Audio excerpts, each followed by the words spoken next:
July 28th 2015 நைட்டில் நான் லேப்டாப்பில் சர்ச் பண்ணிட்டு இருக்கோம் பெயின்லெஸ் வேஸ் ஆஃப் கமிட்டிங். நான் ரொம்ப டீப்பாக போயிட்டேன். ஓகே, இப்போது எனக்கு ஒன்றுமே பண்ண முடியாது, எனக்கு இன்ட்ரெஸ்ட் இல்லை, I don't want to live.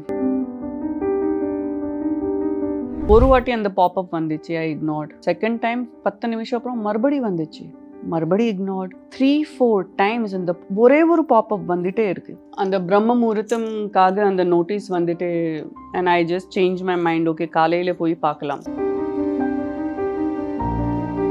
and I'm sitting in the corner and I'm crying. அங்கே ஒர்க்கிங்கில் எல்லாருக்கும் புரிஞ்சுது நமிதா மேடம் இருக்காங்க, ஆனால் யாரும் எனக்கு டிஸ்டர்ப் பண்ணல. ஆனால் ஒரு புரோஹித் வந்து why are you crying, என்னாச்சு? I said மனசு ரொம்ப ஹெவியாக இருக்குது, வாழ்க்கையில் என்ன பண்ணணும் எனக்கு தெரியாது. நான் சொன்னேன், அக்கா வாழ்க்கையில் என்ன போயிட்டு இருக்கு, எனக்கு சுத்தமாக ஒன்றுமே புரியல.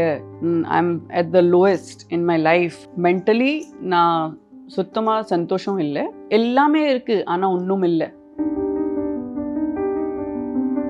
I'm going on crying. நான் அடந்துட்டே இருக்கும் and I'm going on screaming. Slowly the sanding sound is like loud speaker.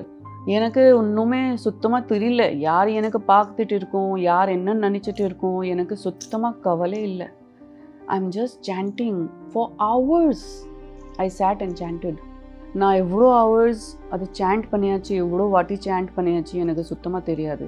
அதுக்கு அப்புறம் நான் கண்ணை ஓப்பன் பண்ணிட்டேன். ஏன்னோ என்ன மாதிரி ஃபீலிங் வந்துச்சு, Rebirth. I met her in ISKCON and she taught me Maha Mantra meditation. Hare Krishna, Krishna Krishna, Hare Hare, Hare Ram, Ram Ram, Hare Hare. இந்த மகா மந்திர தான் எனக்கு காப்பாத்துச்சு. இல்லைன்னா Namitha will not be here today.